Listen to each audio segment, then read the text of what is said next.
tous. Donc avec Axel, on va vous présenter une partie de la roadmap et Erwan nous rejoindra pour finir pour la suite. Donc depuis quelques années, on a mis en place cette stratégie de release qui se base en fait sur deux types de versions d'ITOP. La première qui est des versions long term support, donc des versions stables, maintenues sur une longue période. On pense minimum 3 ans, 2 ans de correction de bugs et 1 an de sécurité fixe. Par exemple, la 2.7 est notre LTS, elle a duré un peu plus de 3 ans et elle dure encore un peu. Et puis, entre ces versions, on va faire des short-term support, des versions intermédiaires avec des nouvelles fonctionnalités qu'on maintient sur une courte période jusqu'à la prochaine STS et on fait des sorties plus fréquentes. C'est le cas de la 3.0, c'est le cas de la 3.1. Donc voilà ce que ça donne si on résume tout ça. En termes de planning, aujourd'hui, on est fin 2023 à peu près. Donc la 2.6, on ne sort plus de correction de bug fixe ni rien depuis quelques années. La 2.7, notre LTS, notre première vraie LTS, elle est toujours maintenue. Et puis la 3.0, elle arrive en fin de période, puisqu'elle a été maintenue jusqu'en juin, la sortie de la 3.1, et elle est sous sécurité fixe jusqu'à 6 mois après la sortie de la 3.1, jusqu'en décembre. Donc après décembre, on ne fera plus de maintenance sur la 3.0. Vous serez toujours supporté si vous êtes client, mais on n'apportera pas de correction. On vous demandera de migrer si le problème que vous rencontrez n'est pas corrigé en 3.0. Donc ça, c'est un point important. Et le point à retenir, c'est que fin 2023, c'est la fin de la 3.0. Pour revenir maintenant sur ce qu'on a fait cette année et ce qu'on va faire à la fin de l'année et l'année prochaine, je vais d'abord vous rappeler ce qu'on a fait en 2023, parce qu'on a beaucoup travaillé, comme l'a dit Erwan. Ça a été assez difficile pour nous, au moins le premier semestre et la fin du deuxième trimestre. Donc au niveau d'ITOP, on a travaillé sur la 3.1, on y travaillait depuis déjà 1 an, et puis on a réussi à sortir une version alpha au cours du premier trimestre, donc qui a été distribuée sous forme de version communautaire, pas forcément de version professionnelle, mais qui nous a permis d'avoir certains retours de partenaires, de clients, de gens de la communauté. On a ensuite pu sortir une version bêta au deuxième trimestre, avec une version finale, la 3.1, qu'on a sortie début juillet. On a pris un peu de retard parce qu'on a eu quelques petits soucis. Et je vous rappelle les deux termes principaux. Donc l'ergonomie des relations, donc la fin du chantier d'ergonomie, comme l'a dit Erwan. Et puis la compatibilité PHP 8.1, parce que PHP, ils vont très vite et on a un peu du mal à suivre. Juste pour rappel, alors je vous invite, si vous ne l'avez pas vu, à voir le webinaire de présentation 3.1 qu'on a vraiment orienté cas client, plus que fonctionnalité, très intéressant. Et dans cette 3.1, on a répondu à plus de 400 demandes clients, donc c'est énorme. Et on s'est vraiment focalisé sur vos besoins, en plus de la partie ergonomie. Au niveau du designer, il a fallu suivre. Alors je vous disais, on a du mal à suivre PHP. Nos machines, il fallait qu'on les passe en PHP 8. Donc la machine qui héberge le designer, il a fallu qu'on la passe en PHP 8. Donc on a dû faire une nouvelle version du designer. Donc ça, c'est transparent pour vous. Ça n'amène pas de nouvelles fonctionnalités, mais ça vous donne de la sécurité dans vos actions sur le designer. Ensuite, il fallait sortir une version compatible pour 3.1. Il fallait que vous puissiez connecter vos 3.1 sur le designer. Ce n'est pas automatique, il faut faire des modifications dans le designer. Le designer, c'est un ITOP, donc lui aussi, il suit les modifications d'ITOP. Donc ça, on l'a fait juste avant la 3.1 pour que vous puissiez connecter vos versions. Au niveau des extensions, on n'a pas pu sortir de nouveautés durant cette année, même si on a fait pas mal d'évolutions, j'y reviendrai tout à l'heure. Et au niveau de l'intégration, Axel va vous présenter ce qui a été fait cette année au niveau des nouveautés. Alors, de notre côté, niveau intégration, on vous a proposé une extension OCS. Il y avait déjà une version 1, et là le but du jeu c'était vraiment de prendre cette version et juste de vous autoriser le filtrage, parce que OCS amène beaucoup trop d'informations. Donc c'est à peu près la même extension, sauf que vous avez des nouvelles classes qui vous permettent de filtrer et de dire non mais ça j'en veux pas, ne me ramène que l'information que je demande. Donc voilà pour la partie nouveauté. Au niveau des maintenances et évolutions, on a fait pas mal de trucs aussi. Donc ITOP, on a sorti une version 3.03 en avril pour se mettre à jour. On essaye au début de sortir tous les 3 à 6 mois des versions pour faire des corrections, amener un peu d'évolution mineure.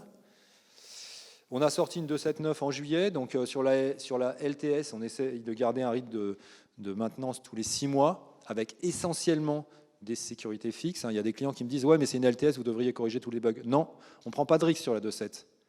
On ne prend pas de risque, donc on a très peu de corrections. Ce qu'on fait souvent, c'est que si on a des corrections qu'on a fait en 3.1 et qu'elles sont facilement rétrofitables en 2.7, on va le faire, mais on ne prend pas de risque dessus. On va vraiment suivre essentiellement les sécurités fixes. Au niveau des extensions, là, on a fait un gros boulot au début de l'année. Donc, au premier trimestre, on a ressorti une nouvelle version de Data Collector Base et de tous les collecteurs qui vont avec, dont OCSNG. On ne va pas les lister là. On a travaillé sur une version du Case Exchange V2. Donc, Case Exchange, c'est une extension qui permet de faire des échanges de tickets entre deux ITOP ou entre deux logiciels différents, Jira, ServiceNow et ainsi de suite. On a sorti une nouvelle version des Webbooks. Et puis en juillet, on a dû travailler sur la 3.1 et sur PHP 8.1. Donc on a mis à jour 24 extensions pour qu'elles soient compatibles ITOP 3.1. Donc elles n'étaient pas toutes bloquées en 3.1, mais on a voulu profiter des nouvelles possibilités de la 3.1, notamment dans la gestion des relations. Donc on a relivré ces extensions avec une nouvelle version. Et puis il fallait aussi que toutes les extensions soient compatibles PHP 8.1. Et ça a concerné 13 extensions. Donc un gros travail au premier semestre sur les extensions. On a travaillé aussi sur Request Template. Une des demandes qui était faite par une vingtaine de clients, c'était de pouvoir interroger les Request Templates via l'API, donc les interroger ou les lire. Ça, ce n'était pas possible.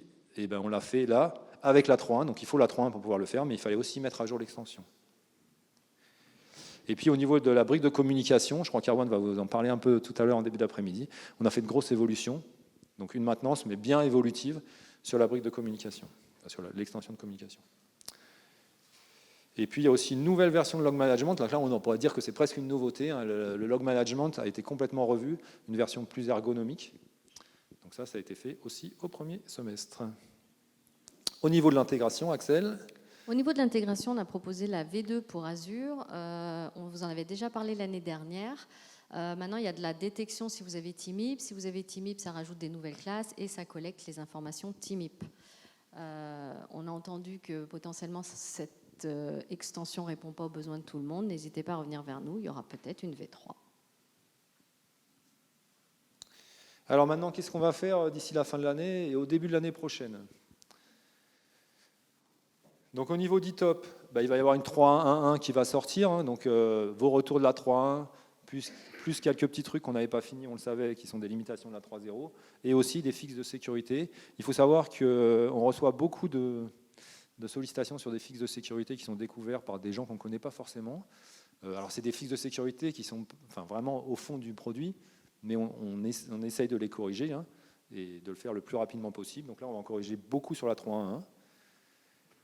On va en profiter pour faire une 2.7.10, fixe de sécurité, il y en a qui sont dans toutes les versions, donc il faut les faire aussi.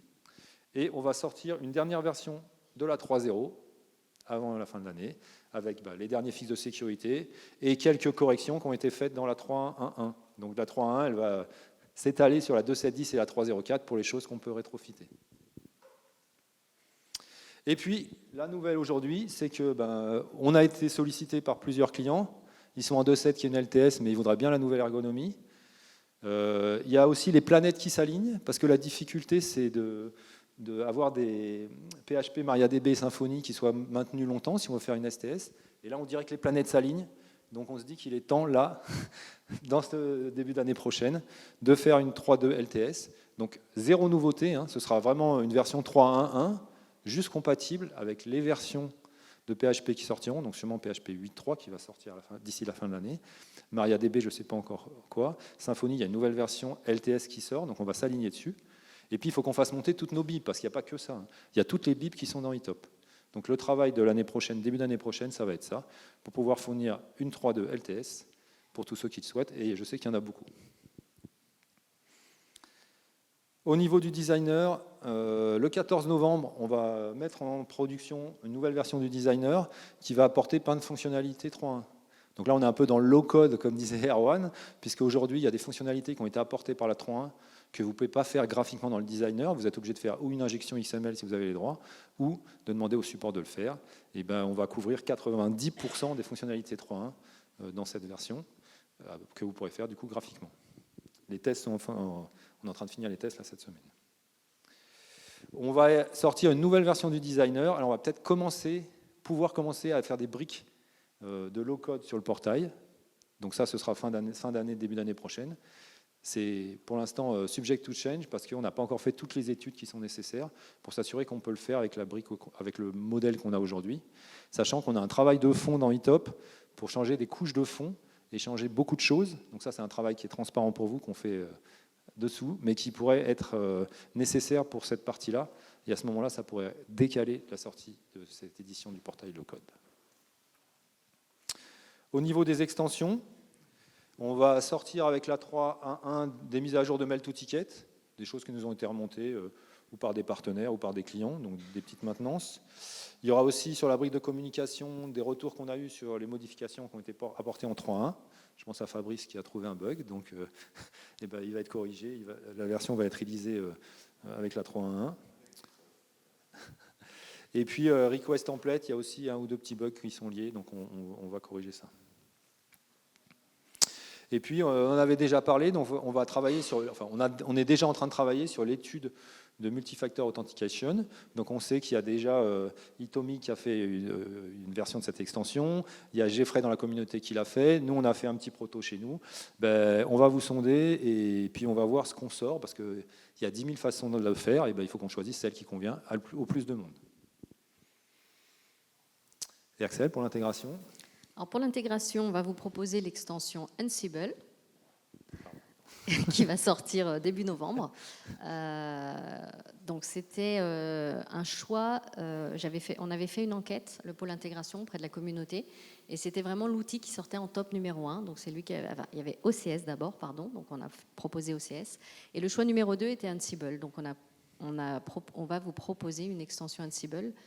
Et Christophe va vous expliquer tout ça cet après-midi. Si vous êtes intéressé par le sujet, allez voir le track de Christophe. Derrière, on devait vous proposer Monday. On avait proposé une intégration avec l'outil Monday. Finalement, on ne le fera pas parce qu'après une analyse de plusieurs jours, la personne qui devait le faire a dit, premièrement, ça s'adresse surtout à du SaaS to SaaS. Et donc, il aurait fallu qu'on rajoute un serveur au milieu pour faire l'authentification. Ça devenait un petit peu compliqué. Et puis un manque de documentation du côté Monday pour pouvoir répondre à iTop. Bref, on risquait de ne pas respecter ni les délais, ni le coût, et potentiellement, ça n'allait pas être possible. Donc on a dit, bon, vu le risque, analyse de risque, on laisse tomber. Donc on ne vous proposera pas l'extension Monday. Donc pour la suite de la roadmap 2024, on va faire à l'envers. Là, d'habitude, on présente la partie produit puis intégration. Là, Axel va vous présenter la partie intégration et Erwan viendra vous présenter la partie produit. Alors Vsphere, on va juste vous proposer un update. En fait, Vsphere n'est pas basé sur le collecteur base avec l'extensibilité aujourd'hui. Donc Christophe va juste modifier ça pour que ça se base vraiment sur le cœur de collecteur base. Et puis réparer quelques bugs, hein, c'est ça Christophe, concernant TMIP, etc. Donc c'est pas, on fait pas une refonte du collecteur Vsphere, on garde les mêmes librairies, etc. On ne va pas attaquer par API pour l'instant. C'est vraiment juste le mettre à la même mode que les autres collecteurs. Ensuite, on va proposer l'extension MS Graph. Ça, c'est parce qu'il y a beaucoup de clients qui sont maintenant sur Office 365. Et plutôt que de proposer le collecteur LDAP, on va essayer de faire un collecteur Graph. Et comme ça ira directement taper dans l'API. Et ça récupérera les users et les personnes de Graph. Donc ça, c'est plutôt, on va dire, pour répondre à un besoin client. Ensuite, l'idée, c'est de proposer une intégration avec GitHub. Alors ça, c'est à la fois pour répondre à un besoin interne chez nous et surtout répondre à un besoin d'efficacité. Aujourd'hui, les développeurs, ils sont sur Git, ils committent et puis à la main, ils viennent copier-coller le commit qu'ils ont fait dans leur ticket de bug. Donc l'idée, c'est maintenant sur Git, ils vont committer et ça va pousser directement la référence du commit avec un lien sur le ticket. Alors chez nous, ça s'appelle un bug, mais on va rendre ça extensible et adaptable pour dire, vous allez pouvoir dire, non, moi, ça sera la classe Toto et ça sera dans tel attribut que tu me mets le lien du commit. Le use case n'est pas encore très défini, on travaille dessus, l'équipe dev travaille dessus parce que c'est quand même eux qui connaissent plus le besoin qu'ont les développeurs, on va dire. Le besoin peut être énorme, on peut aller jusqu'à transformer les PR en tickets, on ne va peut-être pas répondre à ça tout de suite, on va faire une phase 1, assez basique, c'est vraiment pour répondre à un problème d'efficacité, je commit, ça met tout à jour dans le ticket, point à la ligne, et on fera plusieurs versions après. Et enfin, on propose TeamViewer parce que dans la survey de l'année dernière, le top 2 de type d'outils que voulait la communauté, c'était un remote management tool. Et donc, on s'est dit, bon, alors on a répondu à un client, on répond un peu à un besoin interne, on va répondre un petit peu à la communauté. Et donc, on va proposer TeamViewer. Alors, l'idée, c'est pareil, hein, le use case, on ne l'a pas encore, c'est fin d'année, on va réfléchir.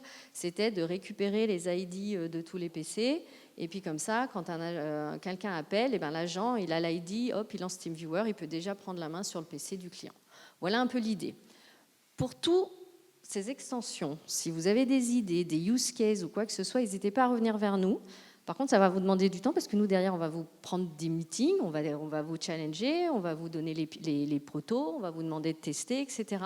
Mais nous, on est très, très friands de vos use cases, de votre expérience. C'est vous qui avez le besoin fonctionnel. Donc surtout, n'hésitez pas, revenez vers nous, on est très friands de ça. Par contre, voilà, il faut que vous ayez du temps. Si vous avez juste les idées, nous, derrière, on va vous embêter, on va vous appeler, on va vous coller des meetings, mais qu'est-ce que tu penses de ça ou quoi que ce soit. Mais surtout, n'hésitez pas. C'est ce qui va faire avancer la roadmap. Voilà, maintenant on va appeler Arwan pour la suite de 2024.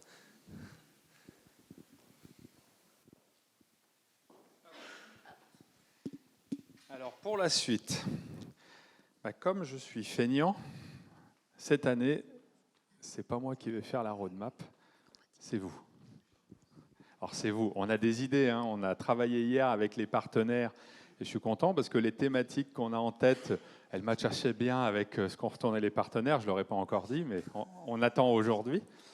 Donc côté orientation, ce qu'il faut savoir, c'est qu'aujourd'hui, c'est en cours. Okay, on a sorti la 3.1 cet été. Nous, on aime bien avoir un horizon à 1 an. Il y a déjà plein de choses qui sont prévues, hein, la LTS, etc. Et ce qu'on sait, c'est qu'on ne pourra pas tout faire. J'ai dit tout à l'heure en introduction, il y a 280, 300, 400 demandes d'amélioration, je crois, dans notre e-top. Donc l'idée, c'est de s'orienter autour d'une thématique, des thématiques que je vais vous présenter, que j'ai présentées hier aux partenaires. Et vous allez voir, vous allez pouvoir voter tout au long de la journée. Je vais vous expliquer comment. Donc le but, c'est qu'on a besoin de vous pour prioriser les futures évolutions. En gros, vous allez voir, il y a 6 thématiques qu'on a identifiées. J'ai mis un certain nombre d'idées qui vont derrière ces thématiques pour que vous puissiez comprendre. Et on va vous demander de voter dans un e-top mobile, juste durant la journée. Donc il y a 6 thématiques. La première, je l'ai dit, renforcer les capacités low-code du designer. Or, j'ai mis quelques idées, vous allez voir, dans l'appli que vous allez avoir sur votre téléphone, vous allez pouvoir en créer des nouvelles. Essayez, quand vous mettez une idée, de ne pas dire « je voudrais tel bouton à tel endroit dans e-top », mais plutôt de revenir à « j'ai tel problème, je voudrais adresser telle problématique », et parlez-nous de votre problématique plus que de comment vous voudriez qu'on fasse. Donc, éditeur de style intégré au designer. Donc, ça, il y a plein de gens qui reviennent vers nous en disant le portail c'est super, bon c'est un peu dur d'éditer le XML mais on y arrive, mais c'est embêtant, pour changer les couleurs, pour changer le style, il faut faire une extension, c'est du CSS, c'est compliqué. Comment on pourrait faire? Éditeur low-code du portail, oui, si on pouvait faire des drag and drop, remplir des formulaires plutôt que d'aller écrire du XML et faire des fautes de frappe, j'en ai fait quelques-unes pour faire la petite application qu'on va vous mettre à disposition, c'est galère. Et enfin, alors je ne sais pas si ça concerne tous les clients, mais en tout cas ça concerne beaucoup de nos partenaires, c'est comment mettre en place un système de branches simple dans le designer pour faire en sorte que pendant qu'on est en train de faire un nouveau projet ou des nouvelles customisations, on puisse aller faire un fixe d'un truc qui est en production et on ne va pas attendre la fin de l'autre projet pour pouvoir le faire. On ne fera pas GitHub dans le designer. Vous n'allez pas avoir 50 branches que vous allez merger, etc. Ça, je pense qu'on n'y arrivera pas. En tout cas, pas tout de suite. Mais peut-être que ça, on peut y arriver. Donc, si vous avez d'autres idées autour de la partie designer, low-code, vous simplifiez la vie, n'hésitez pas. Mais ça, c'est les 3 problématiques importantes qui sont ressorties ces derniers temps. Ensuite, il y a l'exploitation de la donnée dans e-top. C'est bien d'avoir une CMDB, c'est bien d'avoir du ticketing, c'est bien d'avoir des données unitaires, mais OK, comment je fais ça? Le premier sujet qui revient souvent, c'est est-ce qu'il faut... j'ai pas le bon slide, Delphine, mais c'est pas grave. Modernisation et ajout de dashboard dans e-top. On a eu un débat hier sur toute la partie dashboard, e-top, etc. Est-ce que c'est quelque chose qui est vraiment important pour vous? Aujourd'hui, on sait qu'on n'a pas fait beaucoup d'efforts sur cette partie-là. Si c'est important pour vous tous, votez.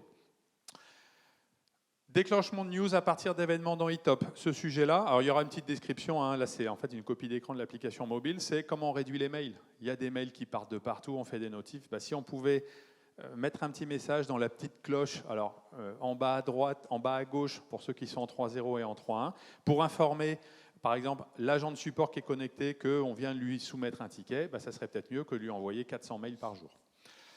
Et puis, vous avez mon ami IA, hein, quid de la recherche en langage naturel dans eTop. Je vais dans le portail. eTop, tu pourrais me dire s'il y a une fac ou un incident en cours concernant la problématique que je te remonte. Synthétiser les entrées de case log dans un journal. Alors ça, c'est une idée que j'ai piquée à un concurrent, qu'on a vu il y a 3-4 semaines.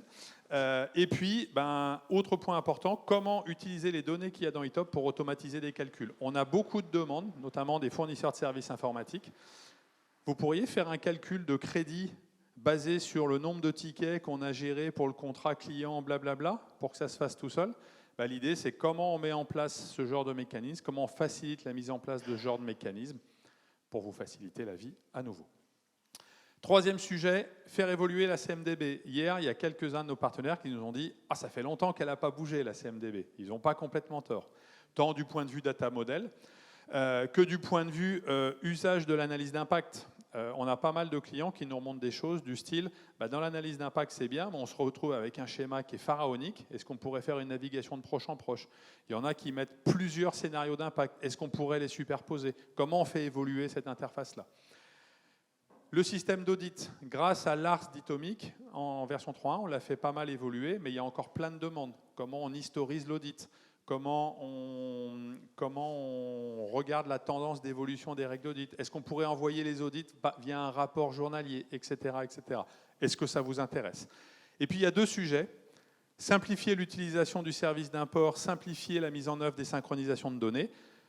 On pensait que c'était simple, mais les utilisateurs qui arrivent aujourd'hui dans eTop ont besoin d'encore plus de simplicité. Par exemple, comment on importe des données dans eTop en utilisant un fichier Excel plutôt que d'utiliser un fichier CSV. Et si j'avais un fichier Excel dans lequel on met les organisations dans une feuille, les sites dans une autre, les contacts dans une troisième, j'envoie ça à eTop et il se débrouille tout seul. Je caricature un petit peu. Idem pour les synchronisations de données. Aujourd'hui, le moteur est assez puissant. Il permet de faire plein de choses. Quand on est super techos, on y arrive bien. Quand on est un petit peu moins techos et qu'on nous met des messages d'erreur assez abscons parce qu'il y a une data qui n'était pas bonne, on réfléchit à plusieurs fois avant de comprendre comment on simplifie ça. Et pas mal de gens nous demandent de plus en plus, mais on ne pourrait pas configurer les collecteurs directement dans eTop. Je rappelle, un collecteur, ça peut être à l'extérieur d'eTop, hein, mais certains nous demandent de le mettre dans la machine eTop et de le configurer dans eTop. À voir. Et il y a peut-être plein d'autres idées. Faire évoluer le portail utilisateur. Alors oui, on vient de passer 3 ans et demi à faire évoluer la console. Du coup, conséquence, le portail utilisateur il commence à être un peu vieux. Donc comment on pourrait moderniser son look? Et on a beaucoup de questions sur améliorer la recherche d'informations dans le portail. Aujourd'hui, c'est très monolithique. Je vais soit avoir les tickets, soit avoir les facs. Est-ce qu'on ne pourrait pas avoir quelque chose de plus global? Je pose une question, ça me donne une réponse. Voilà. Ce n'est pas tous nos sujets. Hein. J'ai mis quelques sujets qui nous paraissaient importants. C'est mieux. Ensuite, l'authentification multifacteur. Alors, on est déjà dessus. On va le faire. Moi, j'aimerais bien vous interroger sur ces 5 modes. Parce qu'en fait, il y a plein de manières de faire de l'authentification multifacteur. Il y a même des gens qui vont vous dire « si vous utilisez SAML avec de l'authentification externe dans Office 365, c'est déjà géré. » Ouais, mais ceux qui ne l'ont pas. Et typiquement, aujourd'hui, alors je ne sais pas s'il y a un laser, mais aujourd'hui, il y a beaucoup d'outils que vous utilisez au jour le jour. Par exemple, les banques, pour vous authentifier, elles vous envoient un code par mail ou par SMS. Est-ce que ce cas aussi simple que ça vous suffirait? Vous suffirait pas. Je sais que Lars d'Itomic, il a fait des choses autour du TOTP, des clés U2F. Windows Hello, c'est l'authentification multifacteur directement intégrée à Windows. Moi, ce qui m'intéresse de savoir, c'est laquelle vous utiliseriez, laquelle est déjà en place dans votre entreprise, de manière à ce qu'on sache sur quoi il faut qu'on se focalise si on n'arrive pas à tout faire. Et le dernier sujet, c'est l'aide à la prise en main d'eTop. Alors nous, on s'est rendu compte de ça dans nos environnements SaaS. notamment dans l'environnement SaaS automatique, notre off-team dont parlera Alain tout à l'heure, où en fait les gens ils arrivent, ils se débrouillent tout seuls, ils mettent leur carte bleue, boum, ils ont un e-top, et on se rend compte qu'ils tâtonnent. Ils vont à droite, ils vont à gauche, ils ne savent pas trop où aller. Et bien là, l'idée, c'est vraiment de se dire, est-ce qu'il faut qu'on mette en place des mécanismes dans e-top qui permettent aux gens de comprendre comment e-top marche, des tutorials, des assistants qui les aident à naviguer. Il y a des outils du marché qui existent. Il y a un outil, par exemple, qui s'appelle Lemon Learning, où on décrit des scénarios et ça se débrouille tout seul, c'est génial. Est-ce qu'on l'intègre à e-top? Est-ce qu'on ne l'intègre pas? Est-ce qu'on développe notre truc? Pour aller dans cette orientation-là, il faut qu'on sache si c'est réellement une problématique chez vous ou pas. Donc voilà un peu les différentes orientations qu'on a en tête. Comme je l'ai dit, on ne pourra pas tout faire. Donc là, le but aujourd'hui, c'est de vous sonder. Donc on a développé un petit portail e-top dans lequel il y a les thématiques et les idées, les orientations qu'on a mis en place. Vous allez pouvoir vous y connecter. Il y a un QR code qui est sur les affiches qui sont ici. Voilà, vous pouvez le scanner aussi dès maintenant. Bon, c'est training.combodo.com/etopric. Le login, c'est votre email, donc votre email d'inscription. Le mot de passe, c'est RIC2023. Si vous avez un problème de connexion, normalement j'ai chargé tout le monde, venez me voir. Embêtez pas Delphine, elle a plein de choses à faire aujourd'hui. On regardera ça. Et donc le but du jeu, c'est que vous alliez, sur les différentes idées qu'on a proposées, dire « j'aime », en gros « j'aime, je le veux hein. »,« pourquoi pas » ou « j'en ai pas besoin ». Alors vous pouvez voter qu'une fois. Okay. Vous pouvez mettre aussi des commentaires si vous voulez suggérer des idées et vous verrez dans le portail, il y a aussi une petite action qui vous permet de créer une nouvelle idée. Donc voilà le principe. Et puis comme ça, une fois que j'aurai collecté vos infos à 16h, on aura la roadmap et ça sera terminé. Non, la roadmap, on la communiquera début d'année prochaine à partir de tous ces feedbacks-là, mais c'est super important. Donc vous êtes privilégiés. Pour l'instant, il n'y a que vous qui avez accès à ça. Je couperai les accès vers 15-16 heures, ou en tout cas à la fin de la journée. Et en fait, pourquoi on fait ça? Parce que côté Combodo, on se pose la question de mettre dans notre portail de support ce genre de choses pour partager avec vous nos idées, nos orientations, qu'on ne le fasse pas juste au RIC, voire même qu'on le partage avec la communauté, parce qu'il y a aussi des utilisateurs qui ne sont pas clients, avec lesquels on interagit parfois moins, et ça pourrait être intéressant, de manière à faire évoluer nos orientations au fil du temps. Voilà, donc n'hésitez pas. Si vous avez un problème, revenez vers moi. Et maintenant, on peut prendre, je ne sais pas où est Delphine, on peut prendre 5 minutes pour répondre aux différentes questions sur les différentes présentations que vous avez eues, que ce soit l'intégration ou le produit. Christophe Cuc de GLS France. Nous, on est déjà en authentification SAML, Office 365, blabla. Moi, ce qui me manque aujourd'hui, c'est la création automatique des comptes depuis l'Active Directory, ou depuis être obligé d'aller pousser des comptes à la main dans eTop, alors qu'on pourrait très bien reposer sur des groupes AD pour gérer les profils des gens et les autoriser leur connexion, en fait. Et vous n'utilisez pas le collecteur LDAP? Non, parce qu'on n'a pas accès au LDAP. Donc moi, je pousse des comptes SAML. De toute façon, le collecteur LDAP ne permet pas de créer des comptes SAML, en fait. Donc vous voudriez pouvoir créer des comptes à la volée? Ouais. C'est-à-dire que moi, les mettre dans l'Azure AD, pousser les gens dans des groupes, et qu'au moment de la connexion, ils récupèrent le groupe et automatiquement récupèrent les profils qui vont avec. D'accord, voilà. Donc en gros, la personne se connecte, on vérifie que c'est bien elle, ça renvoie les infos et ça charge. Alors on le fait avec le module OpenID. Notamment Google nous donne des infos et on a commencé à réfléchir à comment faire ça avec le reste. Une des problématiques qu'on avait identifiées en discutant avec mon collègue Eric, je ne sais pas s'il est dans la salle, voilà, il est là-bas, c'est de se dire, OK, il y a des informations qui sont envoyées par l'AD ou Google, mais elles ne sont pas forcément suffisantes. Donc, comment avoir un formulaire qui permet à l'utilisateur de compléter? Donc, il y a des idées autour de ça. N'hésitez pas à créer une entrée, à la limite, dans le sujet. Et puis, voilà, vous ne pourrez pas créer de nouvelles thématiques, mais à la limite, dans cette thématique-là, créer l'info. Merci. Je crois que j'avais déjà posé la question pendant la présentation, mais je voudrais la reposer. C'était par rapport au request template, en fait, au formulaire. Donc, en fait, je trouve qu'ils sont un petit peu faibles, un peu pauvres en dynamique et en présentation. Par exemple, il n'y a pas d'HTML possible, parce que donc, on a un formulaire, on aime bien mettre des couleurs, des liens HTML, etc. Donc, est-ce que ça, vous avez prévu dans votre roadmap de le modifier, de l'améliorer? Donc effectivement, Request Template, c'est une extension qui est beaucoup utilisée et sur laquelle on a beaucoup de demandes d'évolution. La façon dont elle a été bâtie à l'origine, c'était pour faire un tout petit truc et on demande plein de choses à Request Template maintenant, donc on l'a fait beaucoup évoluer. Le travail dont je parlais tout à l'heure, qui est sur le SDK des formulaires, comme l'appelle la R&D, vous pourrez en discuter avec eux, c'est trop technique pour moi, mais qui est sur les couches basses d'ITOP, on pense que ça va vraiment nous permettre d'amener justement plus de dynamisme, plus de possibilités dans ITOP lui-même, mais aussi dans tout ce qui tourne autour, dans Request Template, peut-être aussi dans le fichier de configuration. Il y aura plein de possibilités derrière. Ça, c'est un travail donc de fond qui prend du temps. On n'a pas de date de fin parce qu'on ne sait pas le temps que ça va prendre. Nous, ce qu'on souhaite, c'est que ce soit transparent pour vous, donc qu'il n'y ait pas de régression, et que le jour où on l'amène, au début on l'amène, il ne fait rien de plus, et après, on pourra amener ces petites évolutions. Donc ce ne sera pas avant la 3.3, c'est sûr, ce ne sera pas dans la 3.2, c'est certain. Et c'est des choses qu'on prépare aujourd'hui et qu'on pourra amener dans les versions suivantes en fonction de l'avancement qu'on arrive à faire.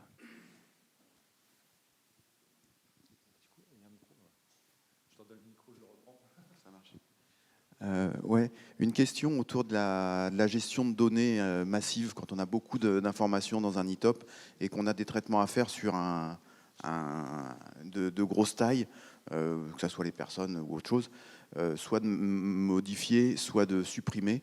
Quand on est sur des gros volumes, le traitement interactif, des fois ça passe plus.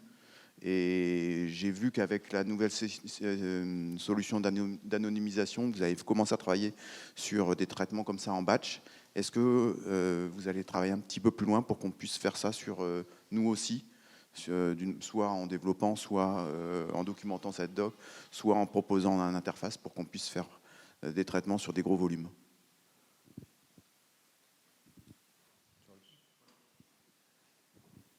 Alors, traiter des gros volumes en batch, on les met en batch, mais à partir du moment où c'est interactif, ce n'est pas des batchs. Et c'est ça qui est complexe. C'est-à-dire que si tu dis je vais modifier massivement 100 000 utilisateurs et je veux une première étape, puis une deuxième étape, puis une troisième étape, ce qui souvent pose problème, ce n'est pas trop la base de données ou le batch, c'est le browser qui doit gérer ça. Donc ça veut dire qu'il faudra, pour l'instant, on a peu ce genre de cas de figure. Il y a quelques clients qui ont le problème, mais la plupart de nos clients, ils ne gèrent pas une modification massive sur 100 000 contacts. Il faudrait qu'on réfléchisse à comment on découpe les choses, et ça fait partie de la thématique, comment on accompagne les gens, comment on met en place des assistants qui gèrent ce genre de problématiques. Mais honnêtement, je pense qu'à un moment donné, on arrivera aux limites, que ce soit de nos browsers ou du système, en termes de modification massive sur des très gros volumes. Voilà. Donc je ne sais pas si on aura une solution à ça. Ce qui est fait en batch comme l'anonymisation, bah oui, tu définis ce que tu veux et on l'envoie au système. Et là, il prend le temps qu'il prend. À partir du moment où il y a de l'interactivité, c'est beaucoup plus complexe. Voilà.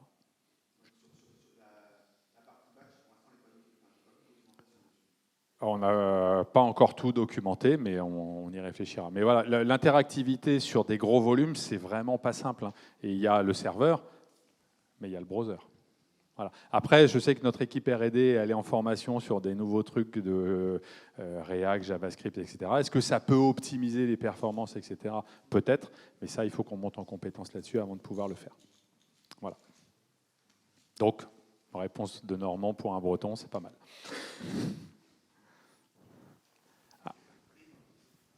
Oui, bonjour, Yanis Nouette de la Gendarmerie nationale, pardon.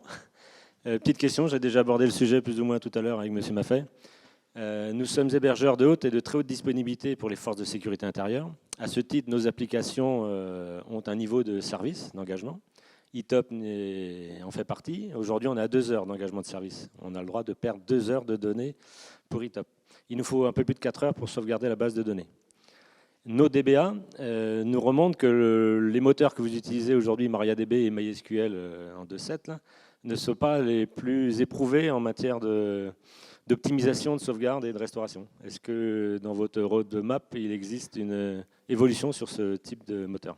Alors, il n'y a pas d'évolution prévue pour aller sur du Postgre ou autre chose, et en tout cas pas sur des solutions propriétaires.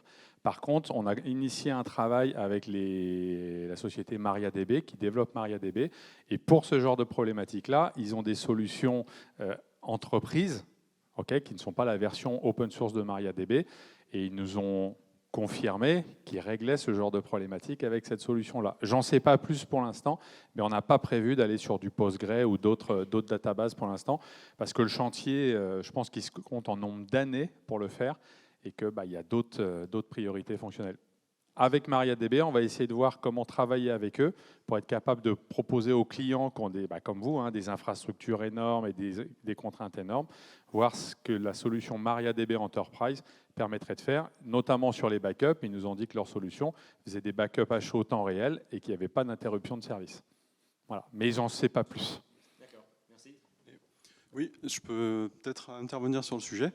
Normalement, dans des hébergements cloud sur des bases de données, vous avez des possibilités de faire de la réplication sur la base de données temps réel, c'est-à-dire que toutes les modifications sont apportées à un réplica, et le réplica, c'est une sauvegarde utilisable immédiatement.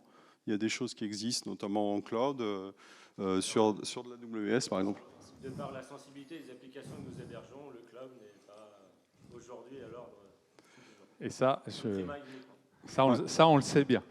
Ok, alors effectivement, mais après, oui, des mécanismes de réplication, certainement MariaDB doit en proposer. Oui, effectivement. Et, du coup, on en discutera parce qu'on cherche justement des clients pilotes pour voir comment on pourrait faire des choses avec MariaDB.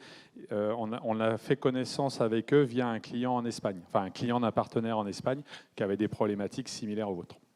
Après, la version Enterprise n'est pas gratuite, donc forcément, il y a potentiellement un coût. C'est une question, on va dire, de profondeur par rapport à la philosophie d'ITOPS et par rapport, on va dire, aux modifications, où en fait, à chaque fois qu'on fait la moindre petite modification, il faut faire un push, il faut faire un arrêt de prod, il faut prévoir ça en HNO. Est-ce que vous avez prévu ou réfléchi sur une thématique sur le fait que des petites modifications qui n'ont pas un impact important sur ITOP, est-ce qu'il sera possible un jour de faire des modifications à chaud sans faire passer par le système de push? Parce que je travaille sur d'autres ITSM et je sais que ça c'est possible. Après, votre modèle est différent. C'est la première fois qu'on nous pose la question. Tel que c'est fait aujourd'hui, je pense que c'est un peu complexe, puisqu'à partir de vos customisations, on recompile le modèle et donc on met à jour la database, etc., etc. Donc il y a forcément un moment donné où on ne veut pas que les gens se connectent en même temps. Mais à creuser. Je serais curieux de savoir comment ils font les autres. Mais voilà, non, mais je comprends le besoin. L'idée étant à chaque fois de réduire effectivement le temps d'indisponibilité, surtout comme à la gendarmerie ou où le temps d'indispo doit être très très faible. Comment on gère ça? Mais là, j'ai pas de réponse à ça comme ça. Merci à vous.